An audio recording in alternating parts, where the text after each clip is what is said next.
दोस्तों, क्या आप फ़ील करते हो कि दुनिया बहुत अनजस्ट है और आपको अनफ़ेयरली ट्रीट किया गया है? ज़्यादातर लोग जो है दुनिया में ऐसा ही महसूस करते हैं कि ये दुनिया बहुत अनजस्ट है और उनको अनफ़ेयर ट्रीटमेंट मिली है। और ये इसमें काफ़ी हद तक सच्चाई भी है बिकॉज़ हम देख पाते हैं दुनिया में अलग-अलग तरह के डिवाइड है, class divide, caste divide, race divide, gender divide और कई तरह के डिवाइड्स हैं। और हर एक व्यक्ति ऐसा सोचता है या ज़्यादातर लोग ऐसा सोचते हैं कि they have got unfair treatment in this world. अब ये जो अनफेयरनेस है, इनजस्टिस है, इसके ऊपर कुछ ना कुछ सॉल्यूशन भी होना चाहिए और कई सारे थिंकर्स आए हैं, हिस्टोरिकली और कंटेम्प्रेरी भी, जो इसके ऊपर सोच विचार रखे हैं जिन्होंने और अपने थियरीज़ दी। उसमें एक बहुत बड़ा नाम है, जिनका नाम है जॉन रॉल्स। अब जॉन रॉल्स ये यूएस के बहुत बड़े थिंकर थे, 20th सेंचुरी के, और इन्होंने जस्टिस और फेयरनेस के ऊपर काम किया। ये बेसिकली कहते हैं कि सोशल कॉन्ट्रैक्ट जो है उसको रिवाइव करने की ज़रूरत है। सोशल कॉन्ट्रैक्ट क्या होता है? सोशल कॉन्ट्रैक्ट बेसिकली एक कॉन्ट्रैक्ट होता है between state and citizens as well as between citizens, यानी सिटीजन सिटीजन्स के बीच में भी। बेसिकली हम कुछ ऐसे रूल्स बनाते हैं जो सोसाइटी को गवर्न करने में हेल्प करती है और हम अग्री करते हैं, हम कलेक्टिवली डिसाइड करते हैं ये रूल्स है जो हम फॉलो करेंगे। This rules will based on some principles. वो प्रिंसिपल्स अगर प्रॉब्लमैटिक नहीं है तो रूल्स भी प्रॉब्लमैटिक नहीं है। अगर प्रिंसिपल्स जस्ट है तो वो रूल्स भी जस्ट होंगे। तो जॉन रॉल्स उन प्रिंसिपल और उन सोशल कॉन्ट्रैक्ट को रीइमेजिन करने की बात करते हैं और इनका काफ़ी ज़्यादा इन्फ्लुएंस रहा है ऑन वेरियस डिसिप्लिन जैसे politics, political science, rather sociology, law, ethics और पब्लिक पॉलिसी। तो इस सेशन में हम इन्हीं के व्यूज़ को समझने की कोशिश करेंगे। इन्होंने जो सोल्यूशन दिया है जस्टिस इनजस्टिस का, राइट, उसको समझने की कोशिश करेंगे। तो एक किताब भी लिखते हैं, अ थियोरी ऑफ जस्टिस, और जिसमें वो अटेम्प्ट करते हैं कि कैसे एक जस्ट सोसाइटी हो सकती है, उसे कैसे डिफाइन किया जा सकता है, राइट, उसको कैसे कंस्ट्रक्ट किया जा सकता है। तो ये चीज़ वो सामने रखते हैं, but at the same time वो ये कहते हैं कि इसको करने के लिए हमें जो हमारे जो फाउंडिंग प्रिंसिपल्स है उसे फिर से रीइमेजिन करना पड़ेगा, यानी मोटा मोटा हमारे जो सोशल कॉन्ट्रैक्ट है उसको रीइमेजिन करना पड़ेगा। तो अगर हम बात करें सोशल कॉन्ट्रैक्ट की तो दो तीन नाम आपको याद आएंगे अगर आपने फिलोसफी पढ़ी है या पॉलिटिकल साइंस भी पढ़ा। There is a thinker called as Hobbes, another Locke and Rousseau. इन्होंने कुछ अपनी ओर से सोशल कॉन्ट्रैक्ट की जो अंडरस्टैंडिंग सामने रखी, उसकी थ्योरी सामने रखी। इसमें भी अगर आप देखें तो दो प्रिंसिपल बहुत ही इंपॉर्टेंट है। एक है यूटिलिटेरियन प्रिंसिपल और दूसरा है मॉरल इंट्यूशन। यूटिलिटेरियन प्रिंसिपल क्या कहता है? बेसिकली वो ये कहता है कि आपके रूल्स, आपके पॉलिसीज, इसको हम फेयर मानेंगे, जस्ट मानेंगे अगर वो ज़्यादा से ज़्यादा लोगों को खुश कर पाए, राइट? यानी इसका अर्थ ये बनता है कि एक माइनॉरिटी सेक्शन हो सकता है, राइट? वो रिलीजन पे बेस्ड हो, वो क्लास पे बेस्ड हो, वो डिसेबिलिटी पे बेस्ड हो, राइट? जो जिनके राइट्स या जिनके इंटरेस्ट को हम ओवरलुक कर सकते हैं, अगर हम ज़्यादा से ज़्यादा लोगों को खुश कर पाए, उनके इंटरेस्ट को सिक्योर कर पाए, राइट? ये प्रिंसिपल काफ़ी हद तक आज भी इस्तेमाल होता है हमारे पॉलिसीज़ में, हमारे लॉ मेकिंग में एंड सो, राइट? दूसरा है मॉरल इंट्यूशनिज़्म। मॉरल इंट्यूशनिज़्म क्या कहता है? कि हमें बहुत ज़्यादा डेलिब्रेशन, रिफ्लेक्शन की ज़रूरत नहीं, हमें पता है, इंस्टिंक्टिवली हमें पता है क्या अच्छा है, क्या बुरा है, राइट? तो ये तो बहुत ही ज़्यादा प्रॉब्लमैटिक है because it leads to subjectivity, it leads to decision that are made on emotions and so forth, right? तो these are not workable in our current situation और कहीं न कहीं इसी के कारण हमें देखने को मिलता है कि सोसाइटी में अनफेयरनेस देखने को मिलता है, राइट? सो यहाँ पे वो कुछ और प्रिंसिपल्स की बात करते हैं, रादर वो ऐसे प्रिंसिपल्स की बात करते हैं जो हमें रीइमेजिन करने, जो सभी के ऊपर अप्लाई किए जा सकते हैं, राइट? तो रॉल का मोटा-मोटी एम क्या था कि कंस्ट्रक्ट करने ऐसे प्रिंसिपल जो फेयर है और जस्ट है। This principle should be impartial first and foremost, they should be rational और reasonable and they should be agreed upon by all free individual. सब लोग इसको अग्री करें, ऐसे प्रिंसिपल्स हमें चाहिए, राइट? तो जस्टिस तभी हम इंश्योर कर पाएंगे जब हम लक या प्रिविलेज के बेसिस पे कोई जो है पॉलिसी ना बनाए, right? So but the problem is कि दुनिया में आज हम इंजस्टिस देखते हैं, राइट? क्या ऐसे प्रिंसिपल्स बनाए जा सकते हैं? क्योंकि we find lot of inequality and social injustice because of our accident of birth, the kind of caste, class, greed और talent we have, right?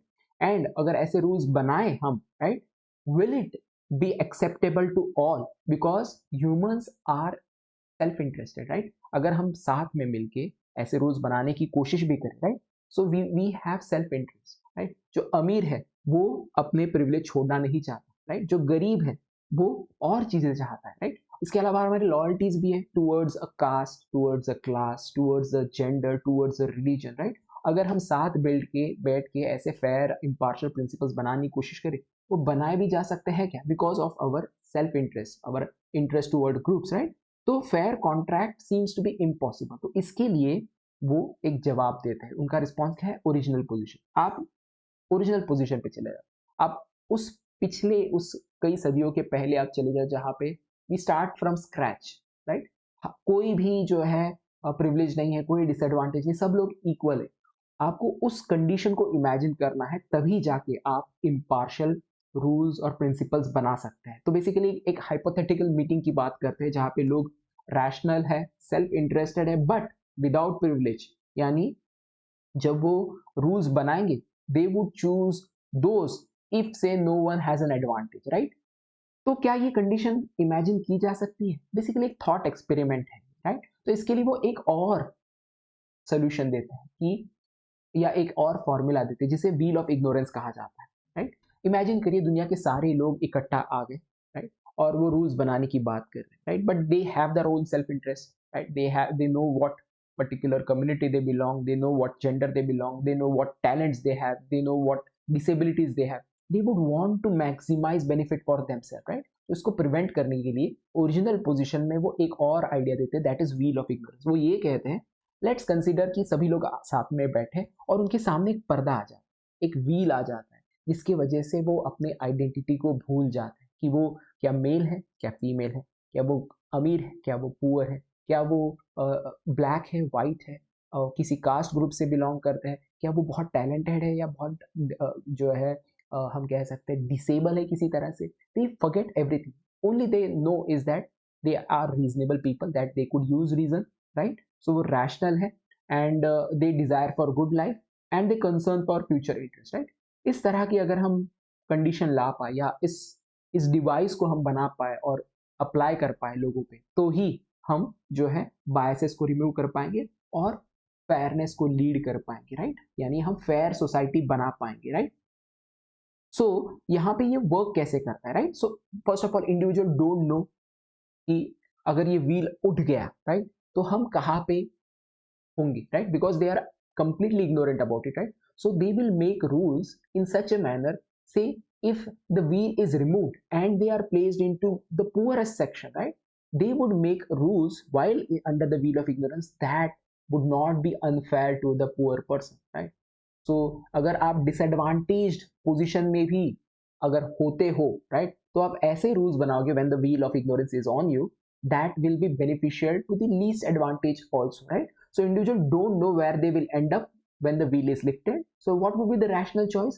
Choose the rules that protect the worst scenario. इसी को maxim the minimum कहते हैं, maximize the minimum, या इसे maximin principle कहते हैं, right? हमने यूटिलिटेरियन प्रिंसिपल देखा था, राइट? जिसमें हम कहते हैं कि maximum happiness for maximum number of people, right? उसमें ऐसे कुछ लोग हो सकते हैं जो डिसएडवांटेज हो सकते हैं, जिनके इंटरेस्ट के बारे में हम नहीं सोच रहे, बट यहाँ पे जो प्रिंसिपल है वो डिफरेंट है, इसको मैक्सिमिन कहा जाता है। यानी अगर हम उस मोस्ट डिसएडवांटेज पोजिशन में हो तो भी हम बेटर ऑफ हो, ऐसे प्रिंसिपल्स हम बनाएंगे। अगर आप महिला के रूप में जन्म कर लेते हो या फिर आप उस व्हील को हटाने के बाद आपको पता चलता है आप महिला है, तो आप ऐसे रूल्स तो नहीं बनाएंगे जो महिलाओं के राइट्स को अंडरमाइन करेंगे या उसको डिवैल्यू करेंगे। अगर आप ब्लैक कम्युनिटी से बिलोंग करते हो and you don't know, right, या if the wheel is removed and you end up in a community that is black community, right, you would want to make rules that are beneficial for even the black person or the white person. So आप ऐसे rules बनाएंगे मोटा मोटी जो सभी के लिए fair हो, right? So principle chosen behind the wheel will lead to principle of justice. So we are basically avoiding any risk of ending up in the among the least advantage. या इसका एक और उदाहरण है, अगर केक आप काट रहे हो, राइट, और केक काटते समय आप केक ऐसे काटोगे कि अगर आप लास्ट पीस उठाने वाले, राइट, तो आपको सबसे छोटा पीस नहीं मिलेगा। यू विल एंश्योर कि आप ऐसे केक काटोगे कि सभी को इक्वल मिलेगा, राइट? तो because you don't no the final piece, right, the size of the final piece, you devise in your head how to go about and cutting the piece so that the end piece that I will get, that will also not put me in the most disadvantaged position. Same goes with our policies, laws and all sorts of thing. हम ऐसे policy, ऐसे laws बनाएंगे जो कि अगर सबसे disadvantage position में भी पाए जाते तो भी हमें वो बेटर ऑफ कर देगा, राइट? तो इसके लिए वो प्रिंसिपल सजेस्ट करते हैं, दो प्रिंसिपल सजेस्ट करते हैं। एक है इक्वल लिबर्टी प्रिंसिपल और दूसरा है ये टू पार्टर प्रिंसिपल, यानी इसमें और दो प्रिंसिपल आते हैं। एक है फेयर इक्वालिटी ऑफ अपॉर्चुनिटी और दूसरा डिफरेंस प्रिंसिपल। तो फर्स्ट प्रिंसिपल जो है इक्वल लिबर्टी प्रिंसिपल, वो क्या कहता है वो देखते हैं। इक्वल लिबर्टी प्रिंसिपल ये कहता है कि हमें सभी को इक्वल अपॉर्चुनिटी देनी या इक्वल लिबर्टी देनी, सभी के पास फ्रीडम होना चाहिए, right. Freedom should be not, हम कह सकते हैं सभी के पास मैक्सिमम फ्रीडम होना चाहिए, in the sense they are non negotiable, कि इसको हम नेगोशिएट नहीं कर सकते, इसके ऊपर हम प्रायोरिटी नहीं दे सकते दूसरे को। किस तरह की फ्रीडम, जैसे freedom of thought, freedom of speech, political freedom, rule of law, right? These freedom will be available to all. So these are equal freedom and these are basic freedom जो सभी के पास होने चाहिए। तो अगर ये आप ensure करते हैं, of course आप ensure कर रहे हैं कि सभी लोग अपने potential को फिर realize कर पाएंगे, right? हम अब तक opportunity की बात नहीं करें, हम basically freedom की बात करें। Everyone should have maximum possible freedom. Of course ऐसा नहीं होना चाहिए कि आपका फ्रीडम जो है वो दूसरे के फ्रीडम को अंडरमाइन करे। जैसे हमारे पास फ्रीडम ऑफ स्पीच है, राइट, तो आप लोगों को डिफेम करेंगे, ये तो गलत हो जाएगा। तो इसके ऊपर कुछ कंडीशंस लगाए जा सकते हैं, ऐसा नहीं है कि ये एब्सोल्यूट फ्रीडम्स है, but we need to have freedom, तभी जाके एक व्यक्ति अपने पोटेंशियल को रियलाइज कर पाएंगे। तो ये बेसिकली प्री कंडीशन की बात कर रहे हैं before even talking about opportunities, right. So first is equal liberty principle, ये आपको याद रखना है। देन कम सेकंड प्रिंसिपल, इसके दो पार्ट है। पहला है फेयर इक्वालिटी ऑफ अपॉर्चुनिटी, यानी सभी के पास इक्वल अपॉर्चुनिटी होनी चाहिए, राइट। दी ऑफिसेस, राइट, किसी को प्राइम मिनिस्टर बनना है, चीफ मिनिस्टर बनना है, किसी को जो है प्रेसिडेंट बनना है, किसी को अपने गांव का मुखिया बनना है, राइट, किसी को कोई जॉब, कोई ऑक्यूपेशन चाहिए, राइट, उसके लिए everyone has to have equal opportunity, right. Offices and position are open to all, but हम ये जानते हैं, राइट, जब व्हील ऑफ इग्नोरेंस हट जाएगा, हम इक्वल अपॉर्चुनिटी भी अगर सभी के लिए ऐसे पॉलिसीज बनाते हैं, फिर भी सोसाइटी में इनइक्वालिटी तो एग्जिस्ट करती है, राइट। जिनके पास पहले से अपॉर्चुनिटीज है, जो पहले से वेल ऑफ है, राइट, तो उनके लिए तो ये बेनिफिशियल है अगर सभी को हम समान ट्रीट करें, राइट, क्योंकि सोसाइटी में पहले से ही जो है ऊंच नीच है, तो हमें लेवल प्लेइंग फील्ड बनानी पड़ेगी, तभी जाके इक्वल अपॉर्चुनिटी का कुछ मतलब हो पाएगा, तभी फेयरनेस हम इंश्योर कर पाएंगे, राइट, जस्टिस हम इंश्योर कर पाएंगे। तो लेवल प्लेइंग फील्ड, इसके लिए आप देखोगे कई तरह के प्रोविजंस होते हैं, जैसे रिजर्वेशन एक प्रोविजन है, राइट, या फिर और भी कई सारे प्रोविजन है, अफर्मेटिव एक्शंस है, जो जिनके पास वो प्रिविलेज नहीं है, जो पहले से अनइक्वल पोजीशन है, उनको, उनके लिए हम लेवल प्लेइंग फील्ड क्रिएट कर सकते हैं। तो यहाँ पे रीडिस्ट्रीब्यूशन की बात की जा सकती है, राइट। सो यहाँ पे again we are still talking about equality of opportunity, not equality of outcome, right. So ये इंपॉर्टेंट प्रिंसिपल है। और सेकंड, इसी का एक पार्ट है, उसको डिफरेंस प्रिंसिपल कहते हैं। डिफरेंस प्रिंसिपल क्या कहता है? बेसिकली ये कहता है कि अगर हम पहले प्रिंसिपल की बात करें, इक्वालिटी ऑफ अपॉर्चुनिटी, क्या हम इक्वालिटी की बात करें कि सभी को इक्वल बना दिया जाए या सभी को इक्वल आउटकम दिया जाए, यानी कोई डॉक्टर है, कोई पेंटर है, कोई चपरासी है, सभी को हम जो भी वो काम कर रहे हैं उसके लिए इक्वल उनकी सैलरी होनी चाहिए, ऐसा नहीं कह रहे हैं, राइट। सो उस तरह की इक्वालिटी की बात नहीं कर रहे हम यहाँ पे।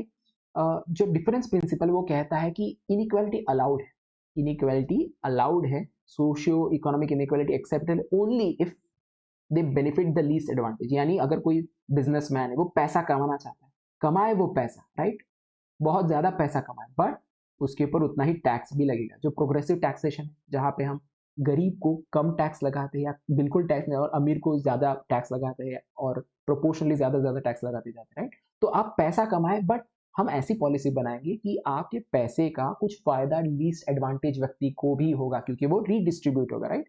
तो कहीं ना कहीं हम यहाँ पे आउटकम को पूरा इक्वल तो करने की बात नहीं कर रहे, क्योंकि हमने एक्सेप्ट किया कि इनइक्वालिटी होगी, राइट, बट हम इंश्योर कर रहे हैं जो लीस्ट एडवांटेज है उसको उसका फायदा मिले। तो हमें बेसिकली सोसाइटी को ऐसे अरेंज करना है that the greatest benefit of bottom layer को हम इंश्योर कर पाए, राइट। तो रीडिस्ट्रीब्यूटिव वेलफेयर यहाँ पे अप्लाई होता है। जैसे हमारे यहाँ जमींदारी सिस्टम हुआ करती थी, तो हमने क्या किया, हमने लैंड रिफॉर्म्स लाए, जिसके द्वारा हमने जो जमींदार है उनको उनके लैंड का मुआवजा दिया, बट वो जमीन उनसे ले ली और हमने उसको रीडिस्ट्रीब्यूट किया। तो वो भी एक तरीके से डिफरेंस में से कि इनइक्वालिटी अलाउ की जा सकती है, राइट। क्योंकि अगर जमींदारी की बात करें तो अगर हम अमीरों से जो है या फिर जमींदारों से जमीन ले रहे हैं और गरीबों को दे रहे हैं, तो उनको ऐसा लग सकता है ये अनफेयर है, राइट।